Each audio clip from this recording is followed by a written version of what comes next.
अपने पसंदीदा शो के फुल एपिसोड देखने के लिए अभी डाउनलोड करें दंगल प्ले ऐप।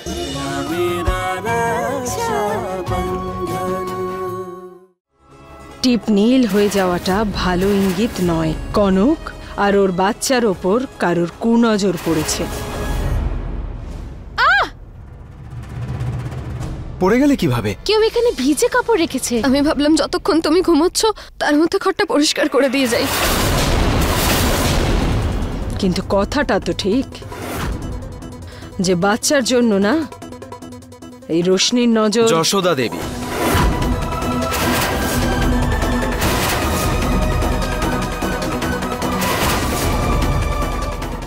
রশনি কনক আর তার হবু সন্তানকে নিয়ে খুবই চিন্তিত। তাই সে কনককে পরিষ্কার পরিচ্ছন্ন রাখার জন্য কনক ওঠার আগেই জায়গাটা পরিষ্কার করতে চেয়েছিল।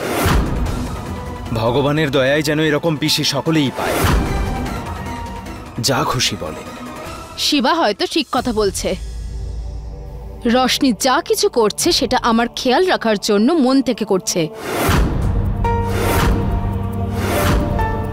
ওই সেই দিনের পর থেকে আমিও কিছুক্ষণের জন্য ভুল বুঝেছিলাম। সরি, ক্ষমা করে দিস। তোমাকে একদম ক্ষমা চাইতে হবে না বৌদি, ভুল তো আমি করেছি। তোমার বেশি খেয়াল রাখতে গিয়ে আমি ভুল করে ফেলেছি। এরপর থেকে খেয়াল রাখবো। সবার ভুল বোঝাবুঝি শেষ হয়ে গেছে তো? খুব ভালো কথা। রোশনি, আমার সাথে রান্নাঘরে চল, আমি পুজো দিতে যাব। তার আগে কনকের জন্য আমায় জলখাবার বানাতে হবে। হ্যাঁ দিদা।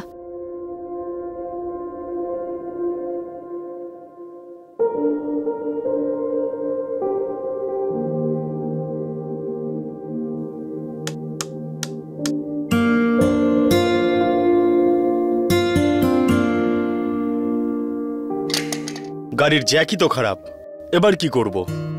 আরে ভগবান যখন এরকম দুটো হাত দিয়েছে, আবার জ্যাকের কি প্রয়োজন? আমি তুলছি, তুই লাগা চাকাটা।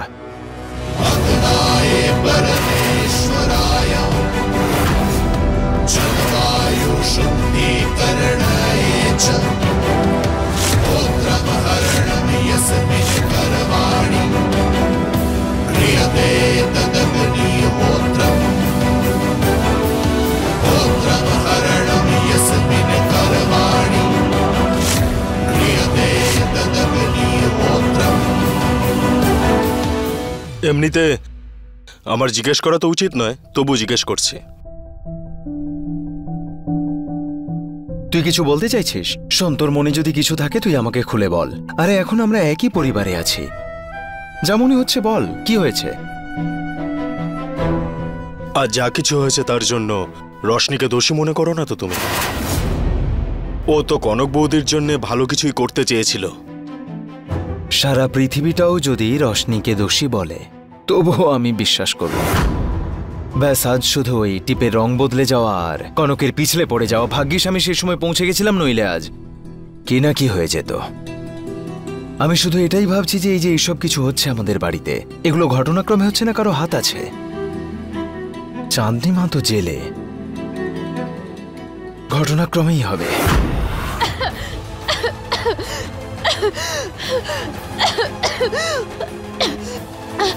শিবা!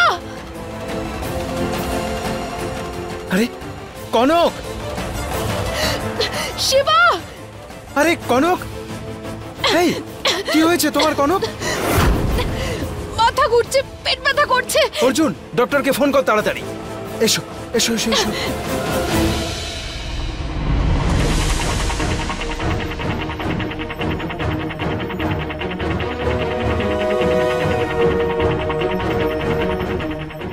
এটা কিভাবে হলো কনক? জানি না দাদা, জল খাবার খাওয়ার পর থেকেই বৌদি কেমন যেন একটা করছিল। কি খেয়েছিলেন উনি? এই যে সেই খাবার যেটা কনক খাচ্ছিল। এটা তো আমাদের ঘরের খাবার, কনক এটা রোজ খায়। তাহলে আজ এটা খেয়ে এরকম কেন হলো? দেখি তো।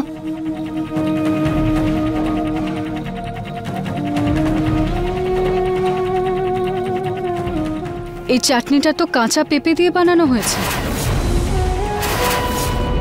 এই চাটনিটা কে দিয়েছে ওনাকে?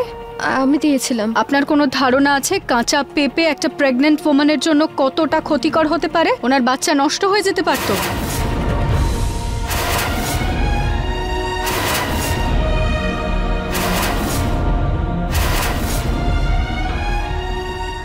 ক্ষমা করে দাও বৌদি, আমি অনেক বড় ভুল করে ফেলেছি বৌদি, আমি জানতাম না। আজকে আমি সময় মতো এসে গেছি, তাই বিপদ কেটে গেছে, কিন্তু এরপর থেকে আপনারা সবাই প্লিজ ওনার খেয়াল রাখবেন।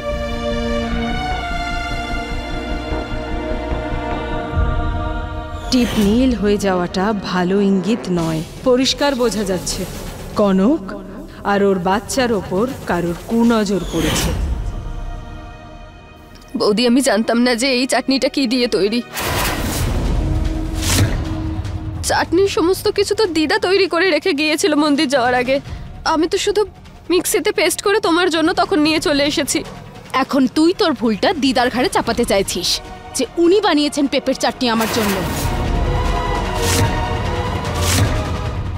রশনি দিদা খুব ভালো করেই জানে যে একজন প্রেগন্যান্ট লেডিকে কি খাবার দেওয়া উচিত আর কি খাবার দেওয়া উচিত নয়। উনি এরকম ভুল করতেই পারেন না। অন্য কারোর নয়, বরং রোশনিরই কুনজর পড়েছে কনকের ওপর। হয়তো যশোদা দেবী ঠিকই বলছিলেন, রশনির ছায়া হয়তো আমার বাচ্চার জন্য ভালো নয়।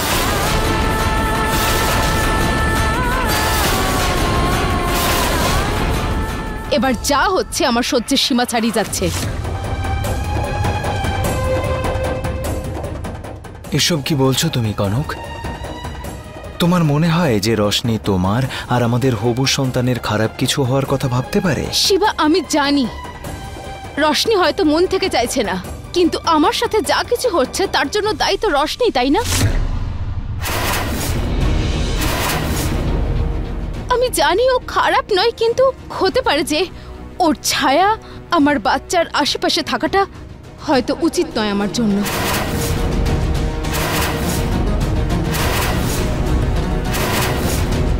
শিবা, আমি অনেক কষ্টে মা হওয়ার এই সুযোগটা পেয়েছি, আর আমি না এটা কোনো মতে হারাতে পারবো না, কারোর ভুলের জন্যও না। কনক, কিচ্ছু হবে না তোমার বা আমাদের হবু সন্তানের। তুমি শুধুমাত্র রশনির বিরুদ্ধে যা যা ভাবছো সেগুলো ভাবা বন্ধ করে দাও। শিবা, তুমি কেন বুঝতে পারছো না? আমি শুধু এইটুকুই চাই যে আমাদের বাচ্চার যেন কোনো ক্ষতি না হয়। তার জন্য তোমাকে কিছু একটা করতে হবে, যেভাবেই হোক। ব্যাস আমাকে আর আমার হবু সন্তানকে তোমাকে রক্ষা করতে হবে। তুমি কান্না বন্ধ করো, আমি তোমাকে কথা দিচ্ছি কোনো সমস্যা হবে না। রশনি,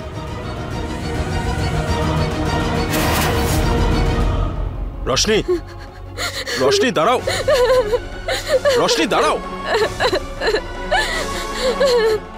দেখলেন কনক বৌদির মনে এই কথাটা একেবারে গেঁথে গেছে যে আমার নজর খারাপ, আমার ছায়া বাচ্চার জন্য ঠিক না। যদি আমরা খারাপ চিন্তা ভাবনা করি না, তাহলে খারাপ চিন্তাই আমাদের মাথায় আসবে। একটু ঠান্ডা মাথায় ভেবে দেখো, এখন কনক বৌদি না একটা আঘাত পেয়েছে, উনি শুধু নিজের হবু সন্তানের জন্য চিন্তা করছেন যাতে তার কিছু না হয়। এসব কথায় তুমি কিছু মনে করো না। অর্জুন, আজ পর্যন্ত আমি যা যা ভুল করি না কেন, যা করেছি, বৌদি আমার উপর যতই রেখে থাকুক না কেন, কিন্তু কোনোদিন আমি ওনার চোখে এত ঘৃণা দেখিনি। উনি আমাকে ঘৃণা করতে শুরু করেছে। আমার কাছে একটা উপায় আছে এই সব কিছুর থেকে বাইরে আসার। তোমার এটাই তো মনে হয় যে বৌদি তোমাকে বিশ্বাস করতে পারছে না কোনো কিছুতেই? তাহলে আজকের থেকে তুমি ওনার ঘর পরিষ্কার করা বন্ধ করে দাও আর ওনার খাবারের থেকে দূরে সরে যাও। তাহলে তার ভুল বোঝাবুঝির কোনো জায়গাই থাকবে না। হ্যাঁ, মনে হয় তুমি ঠিকই বলছো। যেগুলো থেকে সমস্যা তৈরি হচ্ছে আমার সেগুলো থেকে দূরে থাকাই ভালো। একটা কাজ করো, আমার সাথে বাজারে চলো আর কনক বৌদির জন্য ভালো দেখে একটা উপহার নিয়ে এসো, ভালোবাসা দেখানোর জন্য। খাবারের থেকে দূরে সরিয়ে দিয়েছে, তার জন্য কি ওনাকে খুশি রাখাটা আমাদের দায়িত্ব নয়? উনি যতটা খুশি থাকবেন না ওনার হবু সন্তানের জন্য ততটাই ভালো। আমি খেয়াল নাই রাখতে পারি, তাতে কি? তাকে খুশি করার জন্য আমার ভালোবাসা, আমার প্রার্থনা বৌদি আর বৌদির সন্তানের কাছে পৌঁছে তো দিতে পারি, তাই না? চলুন বাজারে গিয়ে বৌদির জন্য একটা ভালো কিছু কিনে আনি। চলুন। দিদিমা, তোমাকে কিছু জিজ্ঞেস করতে চাই। হ্যাঁ বল না। তুমি তো জানো যে কনক সন্তান সম্ভবা, তো এসব জানার পরেও তুমি ওর জন্য কাঁচা পেঁপের চাটনি বানিয়েছো।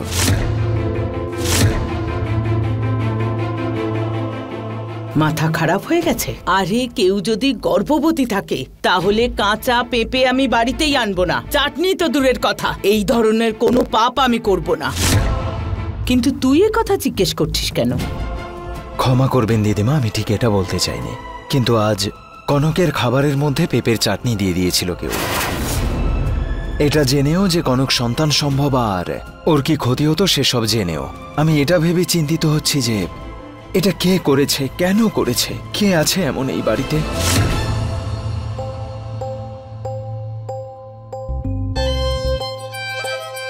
দাদা, এখানে রান্নাঘরে। দাদা, বৌদি কোথায় গো? ও রুমেই বোধহয় আছে, দেখ।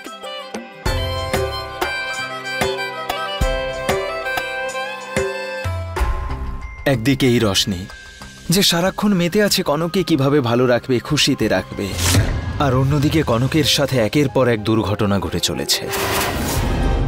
আশা করব আজকের এই চাটনির দুর্ঘটনাটা যেন শেষ দুর্ঘটনা হয়, আর সবাই এই বাড়িতে যেন হাসি খুশি আর শান্তিতে থাকে, ভালোভাবে থাকে। চিন্তা করিস না, সব ঠিক হয়ে যাবে। ভগবান সব ভালো করবেন। যাই হোক, শুধু কনকের মনে রশনির জন্য যে ধারণা তৈরি হচ্ছে সেটা যেন দূর হয়ে যায়। ঠিক আছে, আসছি আমি। বৌদি, দেখো আমরা তোমার জন্য আর বাচ্চার জন্য কি নিয়ে এসেছি।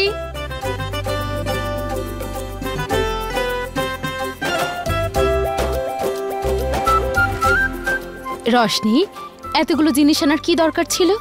Anyway, thank you.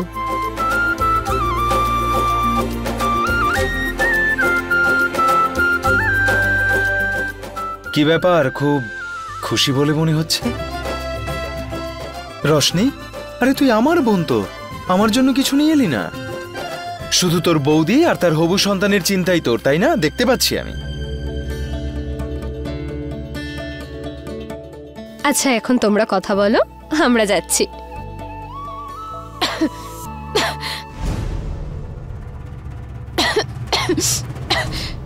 কনক,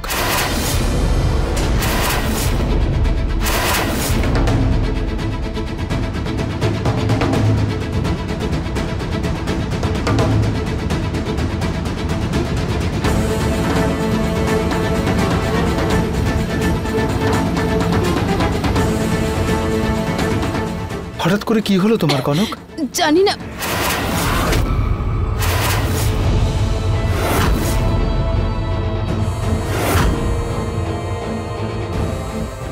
আমাকে কি জিজ্ঞেস করছো? নিজের বোনকে জিজ্ঞেস করো না।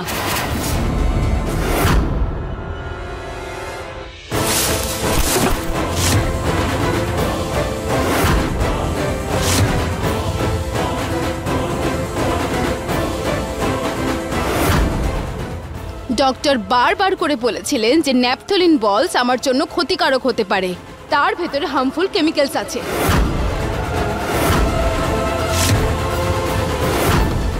তারপরও এতগুলো ন্যাপথলিন তুই তুলে নিয়ে এসেছিস রশনি।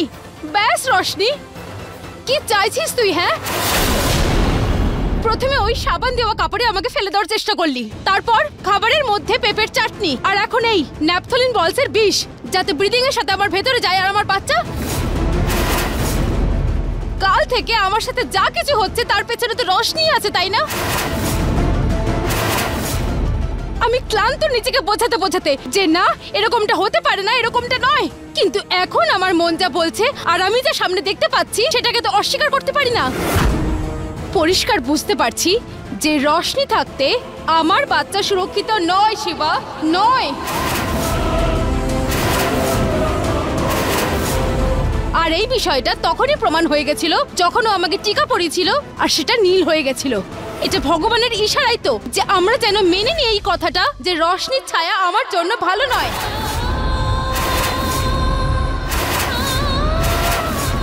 কনক, এরকম কিছুই না। এরকমটাই শিবা। তুমি মানো বা না মানো, কিন্তু আমি নিজের বাচ্চার জন্য কোনো রিস্কই নিতে পারবো না, বুঝেছো তুমি?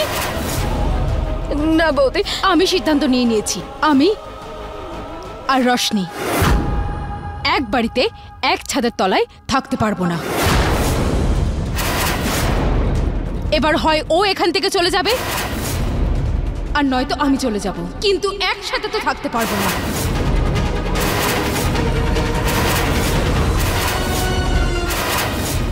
কনক, 1 মিনিট তুমি একটু শান্ত হও না। এইসব বাজে কথাগুলোকে তুমি কেন এত প্রশ্রয় দিচ্ছ? এরকম কিছুই নয়। এই যে ঘটনাগুলো ঘটছে সেগুলো নিছকই দুর্ঘটনা। রশনি তোমার আর আমাদের হবু সন্তানের শুধু ভালোই চায়, আর কিচ্ছু না। তোমার মনের এই সন্দেহটা এবার দূর করো কনক, আমার কথা শোনো। এত কিছু হয়ে গেল, তুমি এখনো আমাকেই ভুল বলছো? শিবা, অন্যায়টা আমার সাথে হচ্ছে আর সেটা তোমার বোন করছে। আজকে এই ন্যাপথলিন বল এটা প্রমাণ করে দিচ্ছে রশনি কিছুতেই চায় না যে আমি মা হই। শিবা, আমার সিদ্ধান্ত কিছুতেই বদলাবে না। এবার তুমি ঠিক করো, তুমি কি চাও? তোমার বোন না আমি, না তোমার সন্তান? কনক, তোমাদের দুজনকে ছাড়া আমি একেবারে অসম্পূর্ণ। এই সিদ্ধান্ত আমি কখনো নিতে পারবো না, আমাকে বাধ্য করো না। ঠিক আছে, বুঝতে পেরেছি তুমি কি চাইছো, তাই তোমার জন্য বিষয়টা সহজ করে দিচ্ছি।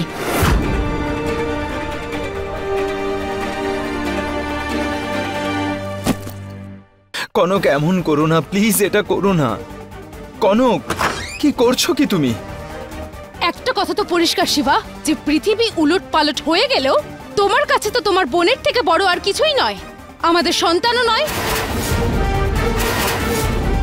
তাই তুমিও শুনে নাও যে আমার কাছেও না এই পৃথিবীতে আমার সন্তানের থেকে বেশি আর কিছুই নয়, কোনো কিছুই নয়।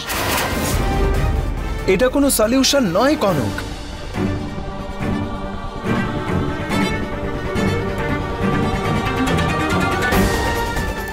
বৌদি, তুমি কোথাও যেও না বৌদি। আমার থেকে তোমার বাচ্চার ক্ষতি হবে তো। আমি চলে যাচ্ছি বাড়ি ছেড়ে।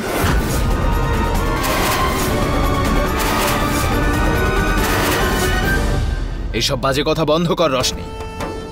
না তুই কোথাও যাবি আর না কনক কোথাও যাবে। আমি ওকে বোঝাচ্ছি, তুই যা এখান থেকে। আমি না কথা দাদা, বলছি। আমি মোটেও রাগ করে এই বাড়ি ছেড়ে কোথাও যাচ্ছি না।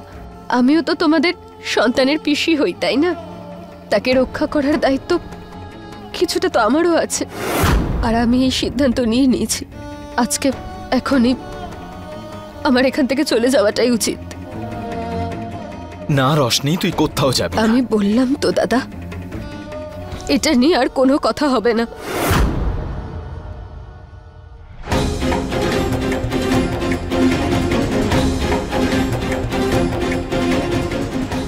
যে রশনি থাকতে আমার বাচ্চা সুরক্ষিত নয় শিবা, নয়।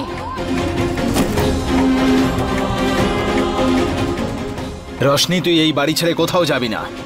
আমি বললাম তো দাদা, আমি এটা নিয়ে কোনো কথা বলতে চাই না। সারা জীবন আমি তোমার সব কথা শুনে চলে এসেছি। আমার কি নিজের কোনো সিদ্ধান্ত একা নেওয়ার অধিকারটুকুও নেই? রশনি, আমার কথাটা শোন। তোর সিদ্ধান্ত নেওয়ার অধিকার তোর নিশ্চয়ই আছে, কিন্তু এই সিদ্ধান্তটা ভুল রশনি। আমি কনককে বোঝাবো, ওকে রাজি করাবো। শোন আমার কথা। না দাদা, কনক বৌদি এখন একজন মা হয়ে সেই কথাগুলো বলেছে। তার রাগ, তার অভিমান, তার ভয় সব বুঝতে পারি আমি। সে একদম ঠিক বলেছে। তোর কনক বৌদি এখন একটা ভ্রমের শিকার হয়েছে রশনি, আর সেই ভ্রমের জন্য আমাদের পরিবার ভাঙতে বসেছে। আমি বুঝতে পারছি কনকের এখন অনেক চিন্তা। ও চায় যে ওর সন্তানের গায়ে যেন কোনো আঁচড় না পড়ে। আর আমি এটাও জানি যে এই বাড়িতে যা ঘটছে না, এতে আমার রশনির কোনো দোষ নেই। কিন্তু একটা কথা ভেবে দেখ, বারবার এই ঘটনা নিছক দুর্ঘটনা নয়। এটার মানে হলো যে আমাদের বাড়িতে, আমাদের মধ্যেই কেউ রয়েছে যে এরকম করছে। জানি না দাদা, বুঝতে পারছি না আমি। চাঁদনি মা তো জেলে চলে গেছে না, তাহলে আর কে আছে যে এসব কিছু করছে?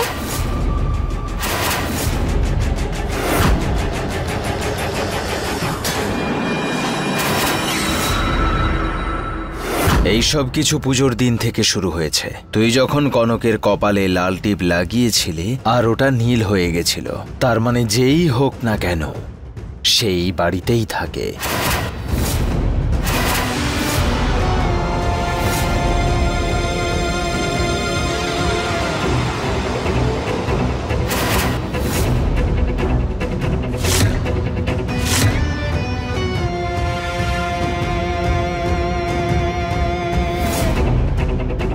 আর দ্বিতীয় ঘটনা, কনকের সাবান জলের মধ্যে পিছলে পড়ে যাওয়া।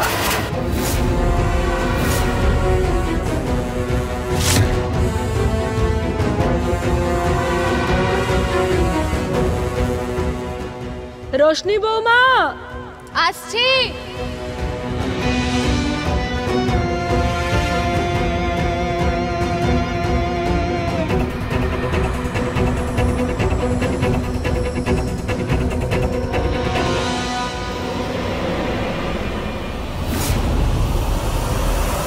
তৃতীয় ঘটনা, কনকের খাবারের মধ্যে কাঁচা পেঁপের চাটনি দেওয়া।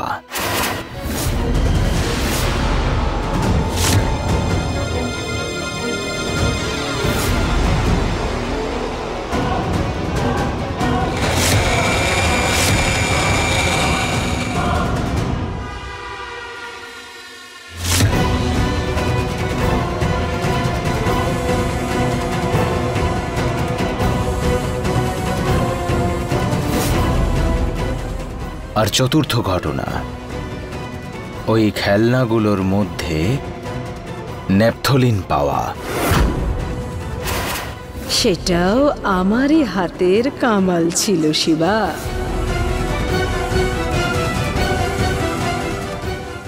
দাদা,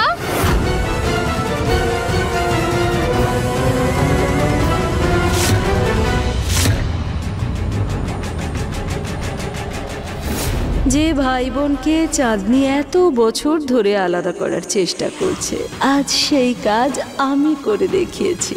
কনকের মনে সন্দেহের বীজ বুনে রোশনি আর শিবাকে আলাদা করতে পেরেছি আমি।